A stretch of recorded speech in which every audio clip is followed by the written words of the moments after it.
What's up, everybody? You are back on the other side with me, Mike G. Today's guest is an absolute stud. He has traded in the dusty buckles of the PBR and now sports the busted knuckles of the BKFC. He's the kind of guy who treats broken bones like souvenirs and pain like a protein shake. Cowboy tough and ring savage. Ladies and gentlemen, it is truly my honor today to introduce to you the one and only Cameron Delano. How's it going, man? Hey, what's up, brother? Doing great. Welcome to the show. I got to know, take me back to growing up when you were a little kid. What was family life like? What was South Carolina like? And what kind of little hellion were you? Yeah, man. Growing up, they call me Taz for Tasmanian Devil. Uh, any anything I got into, anything I got into, I was 110% in. I was a mess. Of course, growing up in school, I had my troubles, and my parents used to always tell me, "I hope one day when you have a kid of your own, it's as bad as you are." So, uh, yeah, man. I mean, life for me, I'm definitely a country boy. Y'all know that. Hmm. So anything that involved horses, cows, being out in nature, I was in there. That was me. I loved being a part of that. And it's crazy because me and my brother are two different people. He's more of an introvert. I'm an extrovert, Hmm. and he likes to stay inside. And I'm all about, I'm all about the nature and getting into something and a challenge. Okay. So yeah, man, I definitely growing up, I was in trouble. I had my obstacles that I put my family through and other people through, but it's made me who I am today. So I wouldn't change it for anything. Absolutely, man. Um, when did you know you wanted to get on a bull? When's the first time you said I want to do that? How old were I you? don't. I was probably very little. I wanted to get on a bull from such an early age, but at the time, my mom wouldn't let me. I was in football since the age of 4, and my mom was already pitching a fit to my dad about that because it was dangerous or whatever. And I remember my aunt and uncle, they own a rodeo association, but they had like their little paddocks and stuff at their house. And I would get on horses and all kind of other stuff, laying down that weren't broke just because my aunt would look at me and be like, "You want to get on that, Cameron?" And I'm like, "Yeah, I'll get on it." And of course, my mom and dad didn't know about that. Everybody said I should have been my aunt's kid because, like, every weekend I was over there at their house, because that was me. That's who I was. I loved the nature. I loved the animals, and she was the one that had them all. Okay. The first time you got on a bull, not just to sit on because somebody put you on one. The first time you got on one to actually see if you could stay on for any amount of time, was that more bravery or pressure? I don't know, man. It was weird. Like, I think one thing that I do very well as in life in general is control my nerves. Like a lot of people said, even before my fight, there's like, you look so calm and collective, and I'm just like, it's just me. I've been through so much in 27 years that I really don't think there's much that can shake me or much that's gonna make me be like, oh, I'm terrified of that. Like, the outcome's the outcome. You're not gonna change it. So I'm pretty confident as a person and confident in anything I do. So it's like it's weird, man. I wasn't scared the first time I got on. People was like, "You want to get on?" I was like, "Let's do it." So it's one of them things. It's like, I don't know, dude. I don't really have nerves like that. I feel like if I was swimming with sharks, I might would have some nerves. I feel like that's a little I would hope crazy. so. Yeah, because I feel like if I'm on any type of ground where I'm in control, then I have no reason to be scared. And so, as humans, we're the top G's on land. So even if it comes to a bull or whatever, I feel pretty confident that I can overcome it. When it comes to bull riding, was there a particular moment that stands out in your mind where you said to yourself, "Okay, I can make some money doing this, maybe make a living"? As far as bull riding, Hmm. I don't know, man. I never really I've been hands on with anything since an early age, and them tests that you would take in school to talk about like career choices and Hmm. stuff like that. Anytime I took something like that, it was anything to do with hands on. And so I knew as a person, like, I never looked at PBR as a way to make money at first. It wasn't until I got into it and then got to that level where I was like, okay, yeah, you can make good money doing this. But even at the PBR level, you got to be able to ride bulls to make money. You don't really Hmm. make money any other way. If you place 10th, you don't make money. If you place 8th, you don't make money. They only pay the top 7 spots. And even then, if you place 7th, you're making like $500. So it's not even Hmm. worth it. Um, Right.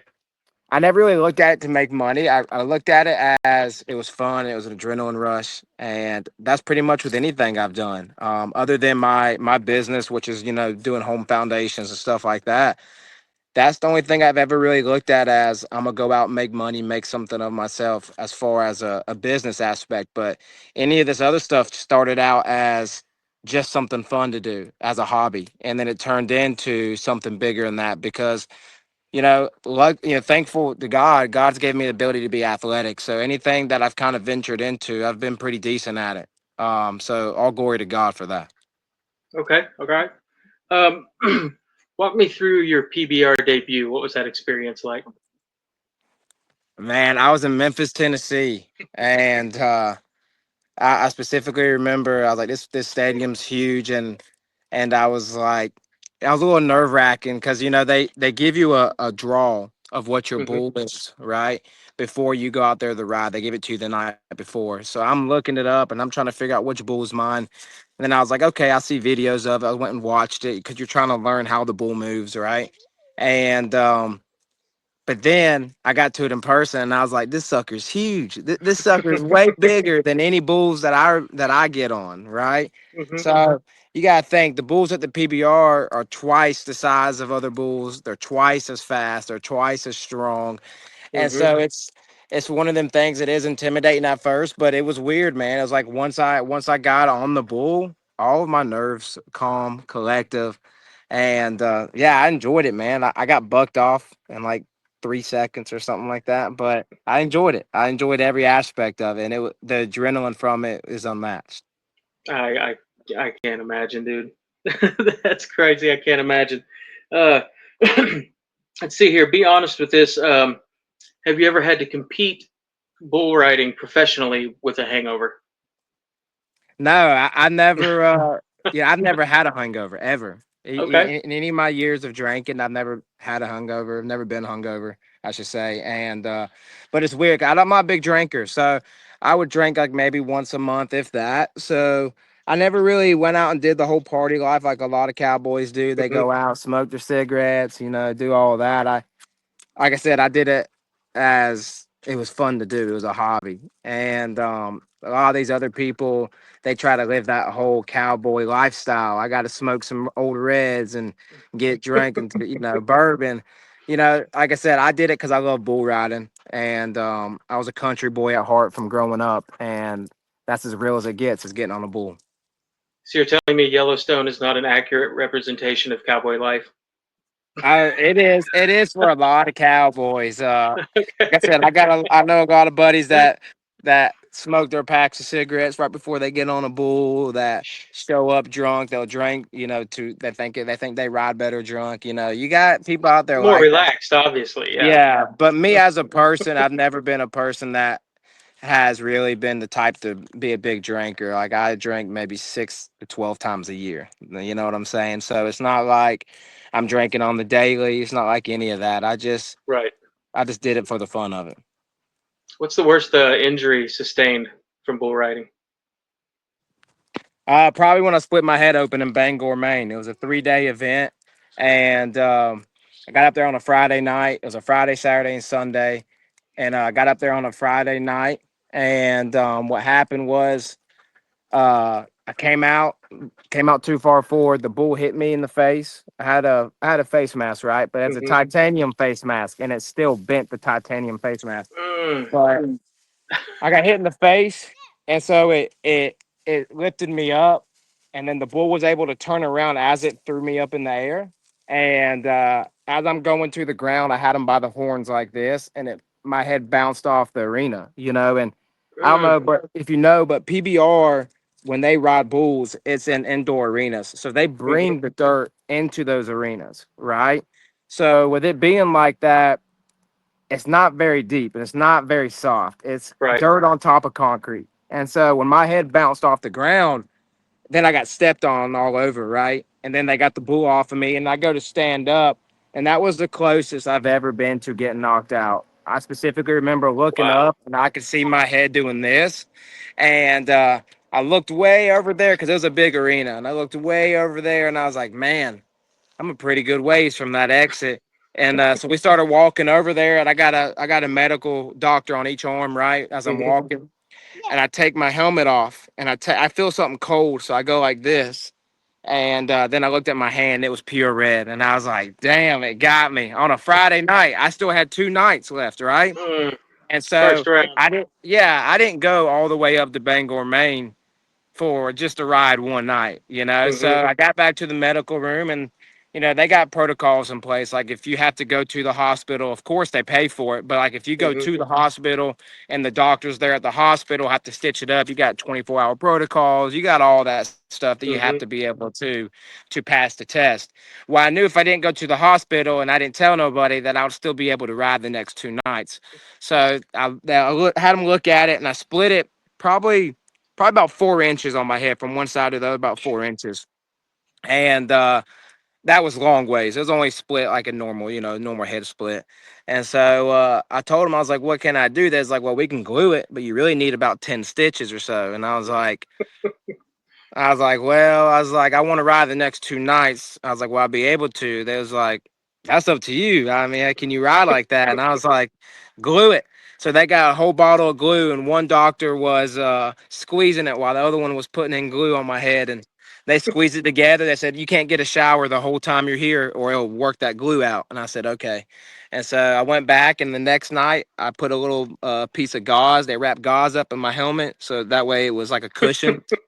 And I rode the next 2 nights, man, and it was one of them things like, or the third night I got thrown about 10, 15 feet up in the air, and chipped my tailbone on the third night. So then I was like, Ah, man, I was like, this was a rough weekend, dude. But like I said, I didn't go all the way out to Bangor, Maine, just to ride one time. You got plane tickets, you got sponsors paying for hmm. that, a hotel room. You can't go out there and wimp out because you got your head split open. So It's only yeah, 4 inches. that was probably one of the worst injuries. I mean, I've been hit in the face several times, Hmm. fractured my jaw. I got a scar on this ear.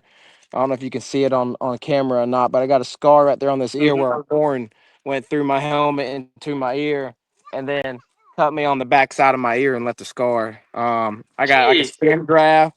I got like a mark right here where a bull stepped on me and took a chunk out of my leg. Yeah, I got quite a few scars. So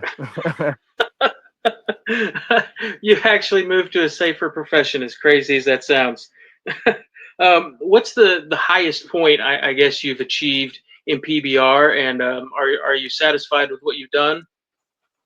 I mean, no, definitely not. I mean, dude, when you think about PBR, those are the best of the best. It's the NFL bull riding, right? Hmm. And there's guys out there. I got into the PBR at such an older age. I did 4 years with them. Just technically, this would be my fifth year or fourth year.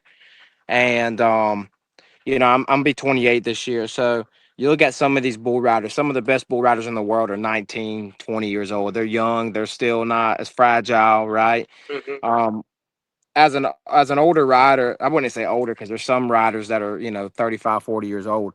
But as you get my age, them injuries start coming on to you, like the growing injuries and the shoulder injuries and all of that. And really, what comes down to is it's one of them things like if you're younger and your body is more able to do it, take that beating, then you can get to other levels. But as me as a person, I wish I could have gotten better.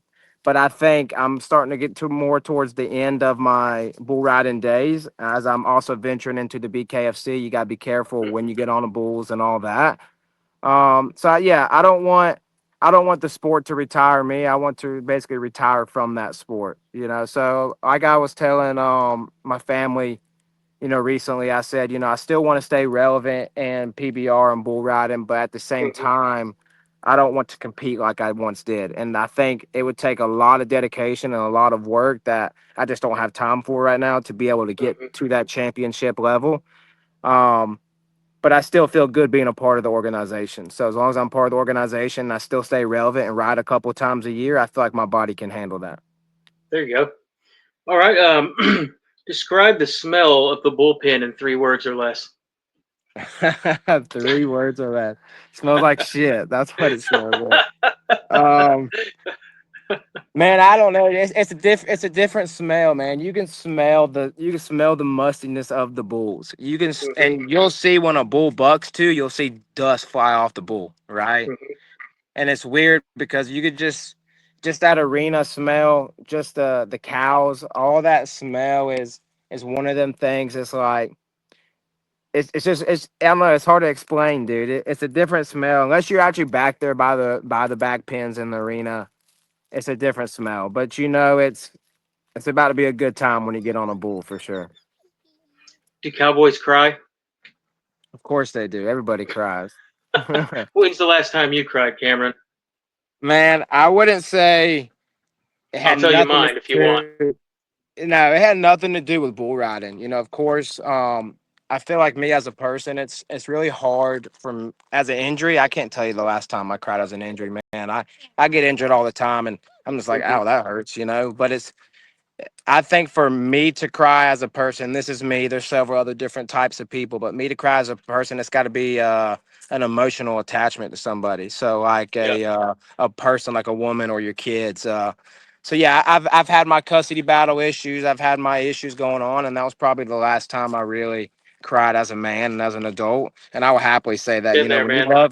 when you love your kids to death and you love your woman to death, it's one of them things that will tear you apart when Yep. things don't work out like you want them to. Do you have any weird rodeo superstitions? Explain what you mean by that. Break it down. Uh, okay. For example, I'll use it in MMA or fighting terms. Okay, yeah. I've talked to guys who don't wash their cup through the entire training camp, or Yeah. guys that will only wear certain socks to Yeah. fight. Okay. Do you So have something like that as far as the bull riding goes? yeah, so bull riders a lot of times I wasn't as picky on this. I wasn't as diehard on this culture, but bull riders what they call their lucky jeans. They'll wear the same Okay. pair of jeans every time they ride. And I did that a couple times until they got tore open by horns or whatever else. And once they tear, it's kind of hard to wear the same jeans. But you had some Sure. cowboys that would tape them up. They were diehard on that. Another thing could be, we got bull bells, right? Hmm. And so the bells on our rope is what pulls the rope off the bull after you fall off, is what it's Okay. made to help with, right? And that's what you hear, that clanking noise when people ride. So one of the things is if you step on your bell and you squash your bell where it's like squished, it Hmm. helps you ride better. Then that's not true as either. It's just one of them things people say like, "Hey, Hmm. did you squish your bell?" And it's also like one of them things like when someone says if you open your own knife and you gotta be the one to close Yeah. it. It's the same thing. You can't have Okay. anybody else squash your bell because if you do, it's bad luck. Gotcha. Okay. If you could ride one bull, any bull who throughout history, and you were guaranteed it would be injury free, which bull and why? Man. Oh. All right. So repeat all of that again. If you could ride any bull that's ever lived in history and it's guaranteed injury free for you, what bull and why? Injury free, dude. You know what's crazy though? The funny thing is, any bull that you ride, right? You're gonna have an injury from, especially at that level. You know what I mean? Um, Hold on. Let me look, because I this is gonna be a hard decision. I Let's lost your see. video. Can you hear me? I can hear you, that the video vanished. There you are. There you are. Dude, I don't know, dude. I would have to say there's so many different bulls that have been really good. Manhater was a really good bull. I rode Houdini. Is there a famous bull named Red Rock? Yeah, you got Red Rock, Okay, but that's an older bull. That's well before my time. that's one I remember hearing. I'm almost 46, so that's one I remember Yeah. hearing about when I was young and had friends that were trying to ride bulls. Yeah, so Red Rock was back when what's his name? Lane Frost was riding. Hmm. That was back. That was the bull back in his time. Uh, man, you got so many. You got Airtime. Airtime was really good. Airtime got super high. Um, so I would definitely say probably Manhater because Manhater scored a hell of a lot of points. All right. Uh, how does a how did you end up trading in the saddle for bare knuckle? I mean, obviously they're both two tough guy sports, but Yeah. how specifically did you become introduced to bare knuckle fighting?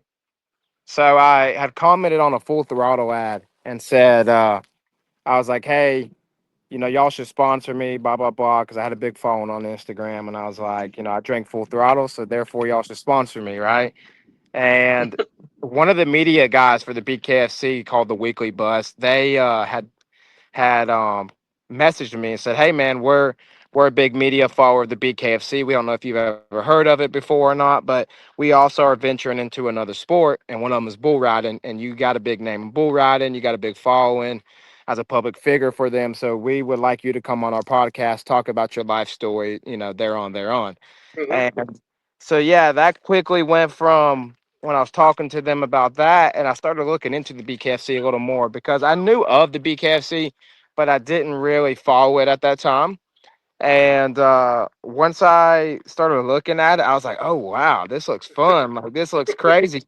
And then I realized, like, obviously, all them fighters come from a big background of MMA or Hmm. boxing, and it takes a long process to get there. And then Sure. I saw where Bryce Hall had done a fight for them, and so I was like, okay. And so Tylen from the Weekly Bus was like, hey, he's like, would you want to do this? And I was like, yeah. He's like, well, I can get you a connection with David Feldman. And I was like, perfect. I was like, I'll message him right now on Instagram. And so I messaged David Feldman and we got into talks and he was like, oh, we're definitely interested because of the crossover promotion they could use, bull rider versus bare Hmm. knuckle fighter.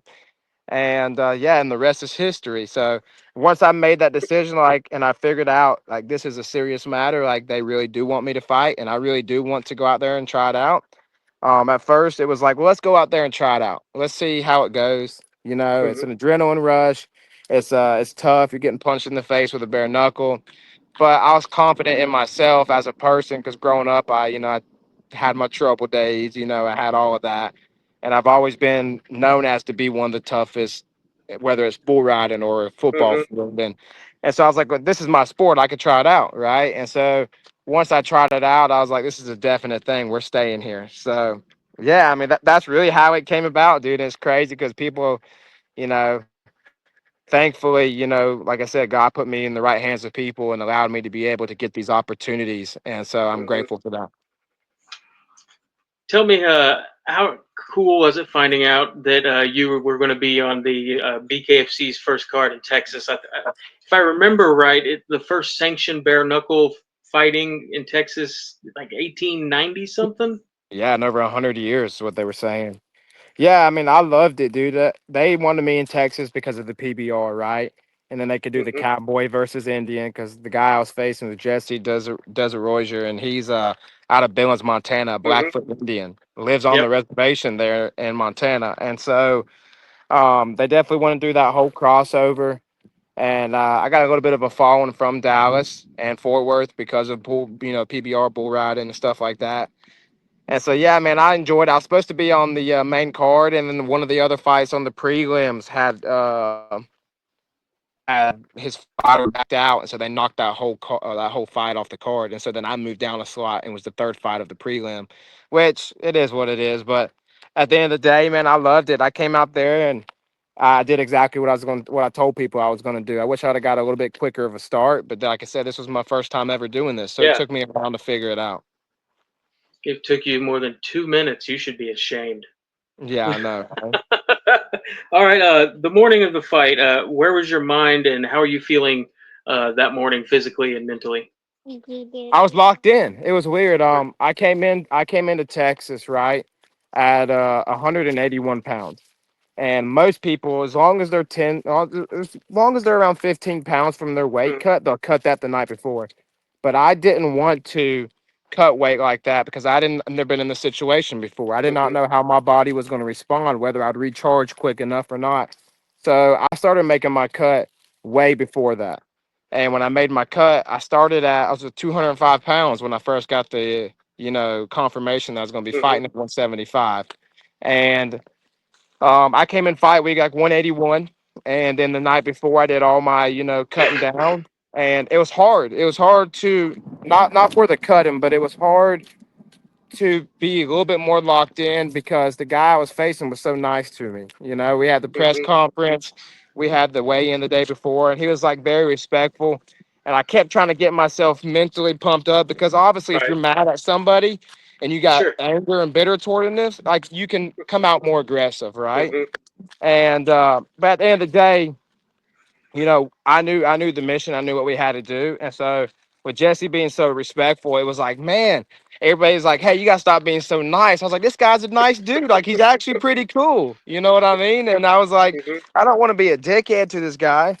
And so but then come fight day, when I woke up that morning, put my headphones on, and I was locked in. I knew what had to be done. Mm-hmm. And I started going through some personal stuff like pictures of my kids and some of the trials and tribulations I faced over the last 5 6 years. And I was really trying to really dial in and focus and remember my why. Remember that I'm not here to impress other people. I'm not here to do anything other than make a statement to myself that I can Mm-hmm. come into another sport. I can dominate at another sport, but also where this could lead to. Mm-hmm. And so I was remembering my why, my kids, and my relationship. And so it was like I had to do what I had to do, and that's why I came out there. I stayed composed the entire fight. I kept my Mm-hmm. emotions separate from what I had to do, but I knew that I was either going to finish him or he was going to finish me, and I was very confident that I was not going to get finished. Mm-hmm. So you'll see in that first round, man, he knocked me down. I didn't see the punch coming. I was trying to figure out my range. With that guy having an 8-inch reach advantage, I knew how to be in and out really quick. Mm-hmm. But once towards the end of that first round, when my right hand connected that very first time, I told people I had a lot of power in my right hand, and I knew once he felt that, you could see the rest of the match. He was kind of like, "Ow, that hurts! Ow, that hurts!" And it got more and more convenient. Like you could see it on his face more and more every time towards the end. And then that's when, I got the knockout in the third round. Mm-hmm. Yeah, I was seated. Well, I shouldn't say seated. I was standing. Uh, as soon as you walk out past the screen, those first seats right up against the walkway, I was right Yeah, there, and I've seen lots of fighters make their debut before. And this isn't a joke, and I'm not saying this because you're on the show right now. yeah, You seemed as dialed in as a champion. Just the look on your face when you were walking out, the glass yeah. breaks and you come out, you looked dialed in. Yeah, once at the end of the day, I've been in them big lights. I've been in them big situations before, and so Hmm. it wasn't like I had to worry about the people or the crowd, or I didn't have that pressure on me. Hmm. So it was crazy because it was like once I came out, I was dialed in. I didn't even realize they weren't playing my walkout song until after I was done, and they was like, "Dude, they didn't even play your walkout song." And that right there tells you how dialed in and focused I Hmm. was. Because I came out and I was doing my little jog back and forth and didn't even realize my song wasn't being played. So yeah, I mean, What I was was the pretty song stoked. supposed to be? It was "Mama Ain't Raised No Bitch." It's a There we you'd go. have you'll have to go and listen to it, but it's like "Mama Ain't Raised No Bitch," and it talks about 10 toes down, I don't flinch, and it's crazy Okay. because it basically talks about if you want to brawl, let's brawl. Like Mama Yep. didn't raise no bitch, and so it matched perfect with my shirts that I had made. Wow, that's awesome. Um, how hurt were you when you got dropped? None actually. I didn't None. even. Yeah, it was weird. It was like okay, so I came in, and this thing I know, my head was sideways. Like I remember being here and then boom. Hmm. And if you go and watch it, You'll see my knee didn't touch, only one hand touched. And so, I mean, if you want to call that a knockdown, we'll call it a knockdown. I mean, my hand touched, but he did hit me, and I did not see what happened. But if you look at my eyes instantly, you can see that I was good. I was okay. It was just like it threw me off balance. I came in, boom, I spun around. I was like, okay, he got me, and didn't feel it. And that's what's crazy is that whole match, I didn't feel a single punch. And it's not like he That's wasn't hitting scary, man. hard. It's not. It's weird. I didn't even know I got hit that many times. I thought I got hit maybe 2 or 3 times because I remember I got hit with the jab at the beginning Hmm. because I went to go throw my jab and then his hit me here and I was like, oh man, he hit me. And that's when you see me throw that aggressive jab. Hmm. And then I remember when I got cut on my nose because I felt something cold and you'll see me touch my nose like this in the second round. And then that's probably the only hits that I really remember getting hit, and it wasn't because they hurt. It was just because that cold feeling, and that was the first punch I got hit with. And so it was Okay. like, and I know the guy hits hard, So it's not like he wasn't hitting hard. It was just Hmm. it's just weird, man. I don't know. I didn't feel, and I know that's what people say. That's scary that you didn't feel a thing because your adrenaline was running so high. But I don't know, man. I got a weird pain tolerance when my adrenaline's going, Yep. and I was good to go. And that's why you'll see me after he got that knockdown, I stood center, right? And when I stood center, I thought he thought that I was hurt. And so I wasn't really hurt. So what happened is I stood there in the middle waiting for him to go and brawl. Hmm. And when he didn't brawl, I think because he knew I wasn't really hurt. He could see it in my eyes. And so we didn't brawl. And so I calmed down, I waited a second. I dodged about 5 of his punches. I threw that fake little jab, and when I threw that fake little jab, I saw him take his right hand and go like this because he thought I was going to throw it. Hmm. So once I saw him go like that, I said, "I got you," and I threw it again, and that's when I came in hard with the right hand. I didn't even know I hit him. I didn't feel it. I just saw him sitting on the ground, and I was like, "Okay, there we go." And I think that's what I needed to get that confidence to be like, Hmm. okay, my power is what everybody else says it is. Like you had people my whole fight camp telling me you got serious power in both hands because I'm dominant left-handed, but I fight right-handed. And Okay. so people were saying you got a lot of power in both hands. And you hear people say that, but you're like, you still doubt yourself to a degree. And I'm my worst critic, I'm my biggest Hmm. downfall as a fighter or anything I do in life. I'm hardest on myself. So yeah, man, that's what's crazy. I enjoyed it though. I did not feel a single hit, and I know this guy was probably swinging hard. I mean, I got cut. I got cut here and Hmm. here, but I don't know, man. It's weird. It's a weird feeling. Were you able to see any tape on him before the fight? No, not really. He had Okay. like, How difficult was it getting used to that weird style he was doing? yeah, Because I know that's not how you train. yeah, definitely. It was I don't know, man. I feel like it was weird. I feel like I adjusted to everything while I was in the ring. Everything came together while I was in the ring, and I don't know what it was, dude. I mean, even when I was sparring, my weakness while sparring was not moving my feet enough. I was standing flat foot and heavy, and Hmm. it's one of them things. It's like it was weird because um, I'm sorry, give me a second. You're okay. It was weird. It was definitely weird for me because it was one of them things. Like I saw his hand, and he kept trying to grab my hand. Hmm.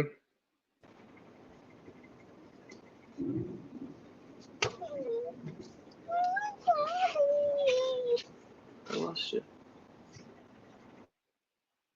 I lost you. There we are. Oh. Can you hear me? Yep. All right. If you notice, I kept my hand here to try to catch any Hmm. punches that he had, and so I heard them say when I went back and watched it, they was like, Jesse's got a weird stance. They like how he had his lead hand and he was circling Hmm. it, trying to grab my attention. But it was so weird, dude. I did not see anybody else in the crowd, did not hear anybody in the crowd. I heard my one coach yelling, and I was so hyper focused. It was like I Hmm. could see a blur all the way around him, around his body, like a silhouette. And I literally saw every punch. Every punch that came, I was able to boom, boom, boom, get in and out. It was weird, man. It was slow down and slow time. And a lot of people said that. They said, you made it look like you dodged a lot of his punches. I mean, he threw 81 punches and landed like 36 or something, and I threw 71 and landed 50. Hmm. So, man, I didn't even know I got hit 36 times. That's what's crazy. Like, I didn't feel it. Didn't I remember getting hit twice. So, I don't know, man. It's weird. When are we gonna see you in the ring again? Hopefully, I mean, I could be in the ring again in a month if I wanted to, but we got a business decision to make, and we want Bryce Hall. We got the calling ability right now to get who we want. That was one of the things when I first came to this. I said I wanted Bryce Hall, and they said, "Well, Hmm. we don't know how you fight yet. Bryce Hall's already got a one win on his record. We don't know how you fight. That's a big money fight. We want to Hmm. see what you're made of before we do that." So I went out there, I got the win, and I said, okay, now I want my Bryce Hall fight. And that's why I called him out also as well, because I Hmm. was like, I did what I had to do. I kept my end of the deal. Now I Yep. want y'all to keep y'all's end of the deal. And so we're in talks with this team right now, but it's probably going to be a later end of the year. I don't have a date yet. I don't even have a confirmation yet, but I do know the BKFC has told us they are interested in that fight. My team's in talks with them. His team's in talks with them about making that fight happen. But we got to talk about venue. We got to talk about numbers, what they're willing to pay. So it's going to be Hmm. a long. Oh, I lost you again.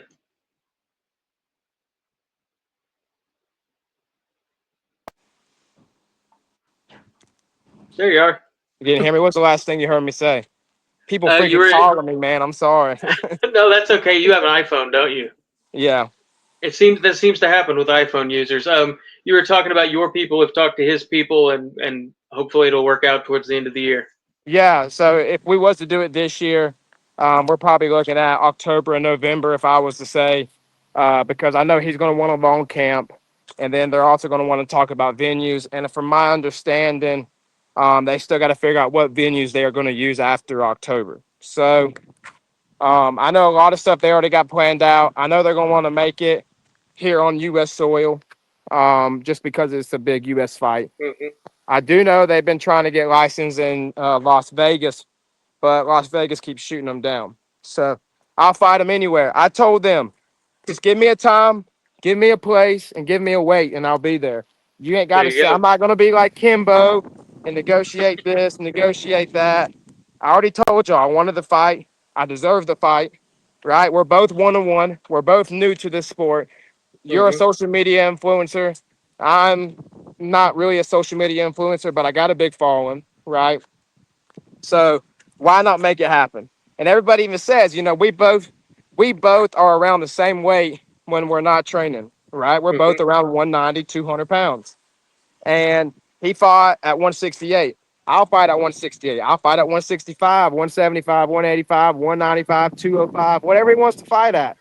Just give me a time, give me a place, and give me a date, and I'll be there.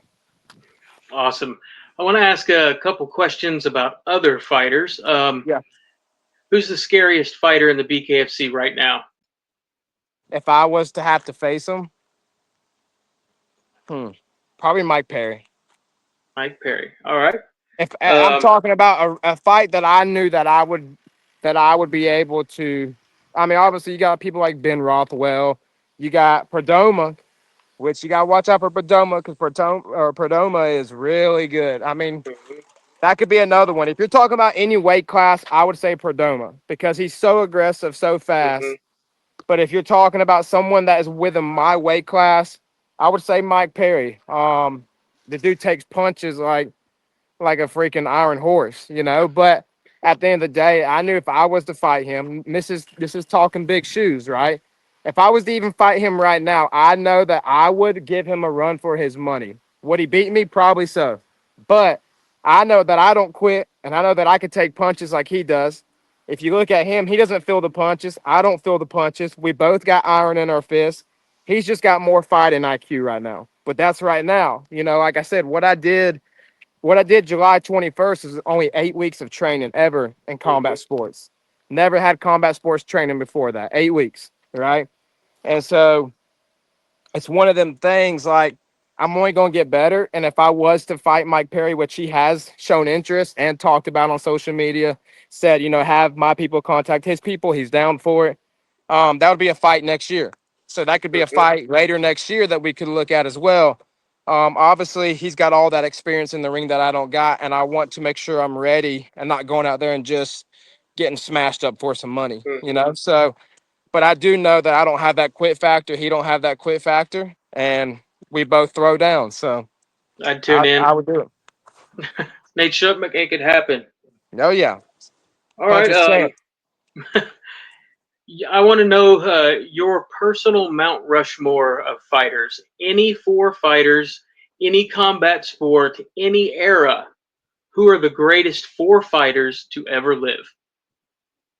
I would say, man, dude, that's a lot. That's a lot. I would say in MMA, you got, Khabib, you got John Jones, right? So I would say one of them. Those are probably some of the best fighters ever in MMA. If you're talking about boxing, I'm going to say Mike Tyson. Mike Tyson was a dog, was a legend, right? Um, so are we talking about any sports or just Any combat sport. combat sport? Boxing, Yeah. kickboxing, Yeah, I don't really MMA. follow kickboxing. It's really just boxing and MMA. Dude, if I'll say boxing, you got Muhammad Ali in boxing. I would say There Mike we go. Tyson. And, as bad as I don't want to say it because I can't stand him, you got Money Mayweather. Right. Mayweather is really good. He was one of the best defensive fighters I've ever seen. The dude's crazy. You can't, he's never lost technically, you know what I mean? So, yeah, those are my people I'd have to say. Okay. It's hard to Um, say with BKFC because it's not been around long enough. It's only been right. around 6 years. So Yeah. we don't really know who the best bare knuckle fighter of all time is. We do know Mike Perry's named the king of violence, right? But we also know Mike Perry can get knocked out now. We know we've seen him get Hmm. knocked out. I've never been knocked out, so I feel like I would knock his ass out. So Bulls I tried. don't It know. didn't work. Yeah, you never know. All right. This next question I ask everyone. As you know, the reason I do these interviews is to hopefully inspire people who are struggling. Yeah. Um, if there's been a time you feel comfortable sharing about in your life where you felt broken or like giving up, what was the situation and how did you find yourself making your way to the other side of it? Yeah, absolutely. I'm open to talk about it. So I have a son that's 3 years old. My daughter's five. And the woman I had my son with, we had a big breakup a couple years back. And um, stupid decisions on my part, with my anger got get a hold of me, broke a car window, so forth, whatever. We ended up getting arrested, getting charged with it. And, it's one of them things I truly believe that you can lose everything. You can lose that. You can lose your business. I've been up here before and I've been down here before, and I can't tell how many times I've been back and forth. Hmm. But that's where I've grown as a person, and it took me probably most of my early adult years, 19 to probably 22, 23 years old, to figure those things out, to figure out how you can act, what's worth getting mad about, what's not worth getting mad Hmm. about. And I feel like in the last 2 years, I have grown so much as a person, as a father, as a significant other. And where I'm at today, obviously, I still have more to improve on. You can always have more to improve on. But where I'm at today, I'm so glad because it's all been from trials and tribulations. Like I faced a lot of obstacles, but I didn't give up, right? And I didn't quit. I could have very easily just done what a lot of people do, go sit in a corner, complain about it, and just gave up. And trust me, I complained about it, but I didn't give up. And so at the end of the day, if you love something and you want to be something, nobody's going to make that happen but yourself. We're all given the same Yep. opportunity in this world. We're all given the same ability to become somebody in this world. I came from nothing. I came from a broke family. We lost our home at an early age. I've been on my own since I was 18 years old. And so it's one of them things like, you know, just because I've had bad cards dealt to me in certain situations, I've also put myself in situations that have bad cards dealt. that doesn't mean that your life's over with. I'm 28 years old this October, and you can see where I'm starting to be at in this world. And I'm making a name for myself. And at the end of the day, like I said, if you want to be something, you want to be someone, you just got to keep going. Because with enough dedication and enough consistency, Hmm. you're gonna get whatever you need. It just keeps Yeah, going and going and going. You don't give up. that's awesome, dude. I relate with quite a bit of what you just said personally. What Yes, sir. if you had to define the word redemption in your own words? What would it be? Say that last part again. It broke up. If you had to define the word redemption in your own words, what would it be? Redemption. What does that mean to you personally? Redemption to me means that like you might have messed up somewhere, but you've done something to redeem yourself. You've done something to change the mind or the looks of something. And to me as a person, redemption, like for me as a person, was staying consistent, staying with my hobbies. My hobbies kept me out of trouble. My love for the sports that I've done kept me out of trouble. And being your own person is probably the biggest thing you can ever do in this life. Stop trying to be like everybody else. Stop trying to do everything else because that just leads to trouble. And so if you hit ground zero and you feel like you've lost everything, there's always an opportunity to redeem yourself to be back at the top. And I truly Hmm. believe like, a lot of people see where they're at and they're like, okay, well now I'm here. How am I ever going to get back there? It's just like anything. It's at the gym. You don't see progress in 2 weeks. You don't see Hmm. progress in 2 months. As each month goes by, as each year goes by, you're going to get better and better. And that's why I said the last 2 years, I've grown a lot as a person because it made me realize I can't control what I can't control, right? Hmm. And I can't force things to happen that's not going to happen. So as long as you stay true to yourself, you stay consistent, and you stay positive, I feel like, the sky's the limit. Okay. Let's see here. This question is obviously predates any current relationships. Um, Between being a professional fighter and a professional bull rider, I imagine you've had a lot of ladies try to say hi to you over the Yes. years. Have you ever embarrassed yourself badly trying to impress a girl? I wouldn't say I've ever embarrassed myself.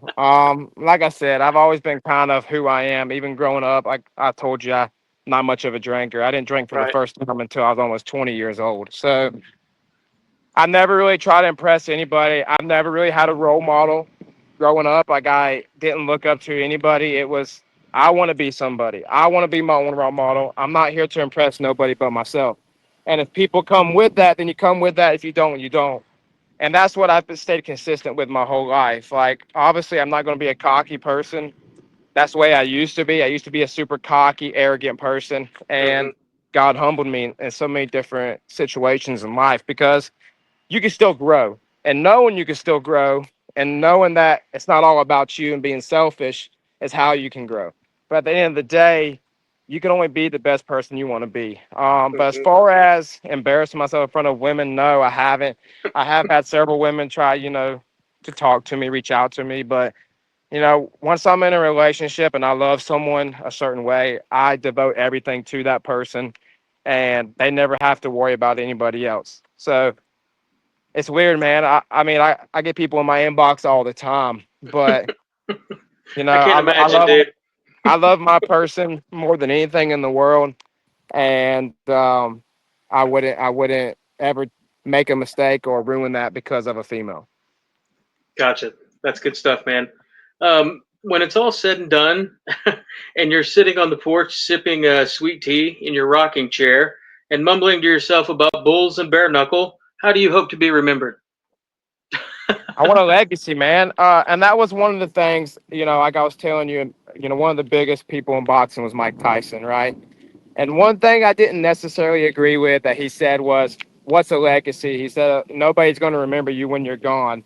And I'm sure you've heard him say that before. Hmm. But one of the things about me is I do want to be remembered when I'm gone. I do want to leave behind a legacy. I do want people to know me. I want to be known, but as in a positive way. I want to make impact, and That's why I help with cancer organizations, Make-A-Wish Foundation, Server 2365. Hell I yeah. help them because I want to be remembered. It's good to know that I made a difference in somebody else's life. As an adult and as who I am today, I don't even care about making myself happy because what makes me happy is by helping others. So if I'm Hmm. helping others and seeing other people smile, it makes me happy, which means I know I'm Absolutely. happy.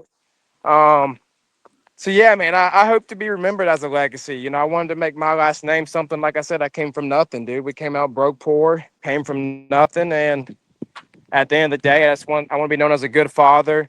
I want to be known as someone who never gave up and Hmm. worked hard. And if there was a problem, I found a way to fix it. That's awesome, man. We are to the last section of the interview. This is where I'm going to ask you some goofy questions, some funny questions, some that you may have to You think there? about. But can you hear me? Can you hear me, bud?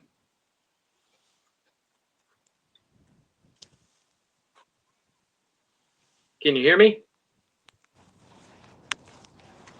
Hello?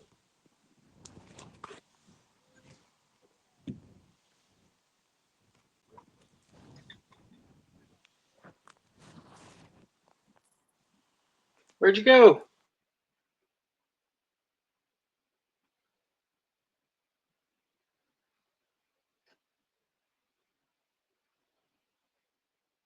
Can you hear me?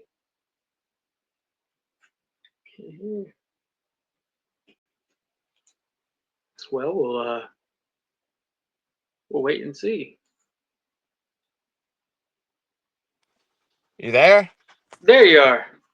I don't know what happened. I don't either. I was saying we're to the last section of questions. These are some of these are goofy. Some of these maybe will be specific to where you're from. The goal behind these is to make you more relatable to the average Joe or Jane like myself. These questions are kind of pick one or the other. Um, oh, lost you again, buddy. I'm there. Oh, there you are. All right. Both in their prime. Who wins? I feel like I already know the answer to this based on what you said. Ali or Tyson? Tyson. There we go. All right. Am I more likely to catch you drinking a cup of coffee or a can of energy drink? Can of energy drink. Do you have a favorite? I Oh yeah, Red Bull.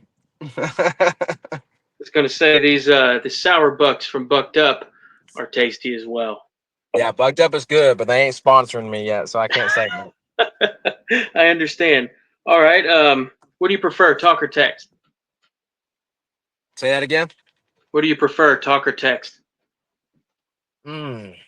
Everybody hates one or the other. I was about to say it depends with who. Is it with my significant other, or is it with a random person? Like, okay, for business wise, if I'm calling for business, I prefer talk, right? I hate going back and forth over text. But if it's about a conversation throughout the day, I'd rather text. Like, Okay. just text me about it. If it's not important, if it's important, I'll call you about it. But I'm also one of them people, like, if I got a lot to say, I'm just gonna call you because I ain't gonna sit there and text it out for 15 minutes.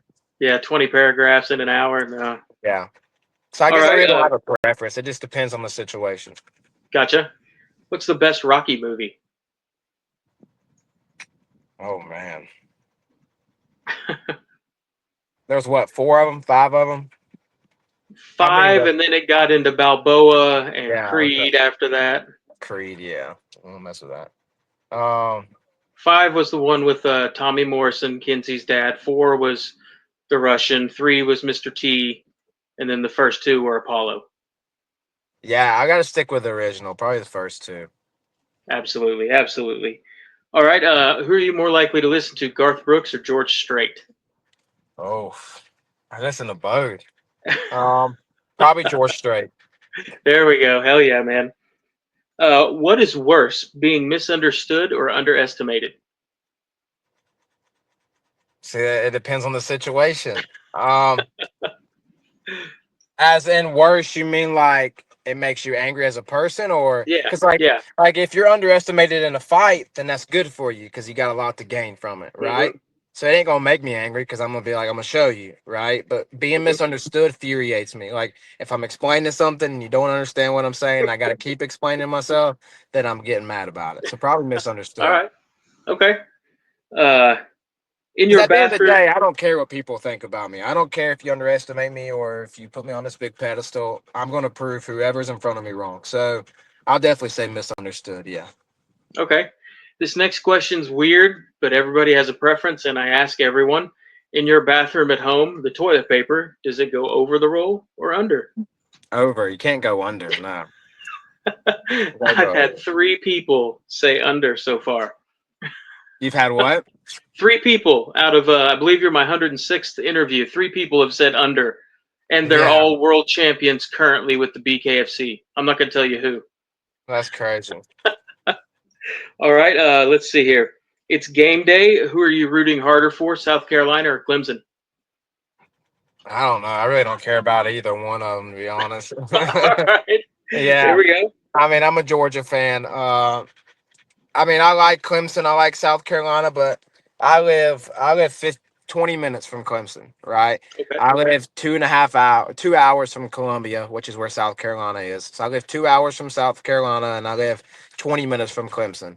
And there is nothing more annoying than a Clemson fan. Nothing more annoying. So uh, I'm probably gonna say South Carolina just so Okay. people will be pissed that they lost. I love that. What's your favorite animal at the zoo? Lion. Lion. Okay. Um, would you rather be punched hard once in the face or step on a Lego barefoot every night in the dark for 7 nights in a row? You've Probably got steps kids. on. I know you've done it. Yeah, I don't know, man. Because like I said, I didn't feel that punch, but I'm sure if that adrenaline's running, you're gonna feel that punch, Mhm. right? And I feel like the long term effect would hurt more with the punch than stepping on a Lego 7 nights. Like if you said stepping on some nails, I would definitely say the punch. But stepping on a Lego just hurts for about 15 seconds and you're good. Wait till you're 45 years old, man. You're going to step on it, jump up in the air, tear your meniscus on the leg you didn't Oh jump man. off of, fall on the tile, hit your head on the fish tank, and get another 4-inch gash. Just wait. Sounds like it's talking from experience. All right. You are going to go commit a bank robbery, and you have to take two people with you, a gunman and a getaway driver. Who are the two people you're taking? Oh boy. Okay. I am probably a gunman and a getaway driver. Mhm. Let's see. The gunman, probably my butter, Hunter Green. If I'm getting a Okay. gunman, and if I'm getting a getaway driver, I'm gonna say Harrison Aiken. There we go. Are you close to Harrison? Yeah, I am. Yeah, I've been talking to him ever since Dallas about coming on the show. yeah, yeah. So Yeah. Harrison was one of my coaches for the fight. Okay, yeah, we're supposed to set up a time to do his interview, and I guess he's on his birthday this coming weekend or Yeah, something. yes. Yeah, so we're gonna do it afterwards. I love Harrison, great guy. Oh yeah, he's a great man. All right, what is something that you really enjoy doing that most people don't know about? I don't know. I'm pretty clear and upfront about what I do. I go hunting. I go fishing. I work out. I spend time with my kids and my significant other, and that's probably about it. That's I it. really, yeah. I mean, I would say, dude, I don't know, man. I mean, I love scuba diving, but Okay, that'd probably be the only thing that people wouldn't really know about me, I guess. where's your dream scuba destination? I'd love to go to the Great Barrier Reef off of Oh Australia. yeah, Yeah, that'd be beautiful. that'd Sharks be are crazy awesome. out there, though. Uh, if you have a message for people who are struggling right now watching this, what is it? Yeah, like I mentioned earlier, no matter where you're at in life, you know, I've been at ground zero. I've lost everything: business, relationship, my kids, everything, and if you work hard enough and you set your mind to it and you do what's best for you, not what's best for other people, then you'll get whatever you want out of life. It's just about dedication and consistency. And Hmm. if you don't give up and you stay true to yourself and you do the right thing, then you'll be okay. Hell yeah, man. What's the best way for fans of yours and friends to keep up with you in your busy life? Instagram. That's pretty much all I do. I'm about to start a TikTok. I mean, I have a TikTok, but I can't tell you the last time I got on it. I think I only have like 10 or 11,000 on TikTok. I don't get on TikTok at all. I need to get on it. Facebook is more of a personal thing for me. Like I don't accept everybody. I mean, I have thousands of friends requests, but I keep it kind of personal and close with like my direct family. But if you're a fan, then I would say Instagram. That's where I post all my life about what's going on. Okay. I'm out of questions. Is there anything else you want to say or anyone you want to shout out before we get off here? Yeah, I want to give a shout out to Juicebox. Juicebox is my major sponsor that allows me to do this. Drew's one of my brothers, man, and he's the owner of it. And I love that man to death. He's like a big brother to me. You know, he's known me since I was about 17 years old, and he's watched me fail and grow up. And he's the guy that's probably has the most faith in me and knows like my potential in life. And so definitely want to give a shout out to him. And yeah, I think that's about it for now. Cameron, I want to say thank you so much. It's truly So been an honor talking with you today. I know time's the most valuable commodity that any of us have, and the fact that you shared an hour with a guy that you've never even met says a lot about you as a person. yes, sir. I'll Thank get you. this uploaded in the next hour or so on YouTube. I'll send you a copy as soon as it's done if you want to watch it. If for any Yeah. reason you don't like it, you want me to take it down, I'll be more than happy to do so. All right. Sounds good, brother. I've talked to you enough at this point. I feel like we're friends, man. I hope you Oh yeah, consider me the for same. sure. If you ever need anything, let me know. I'm sure I'll talk to you again or see you at the fights. Sounds good, brother. Thank you. Thank you. Have a great one, man. I'm hungry.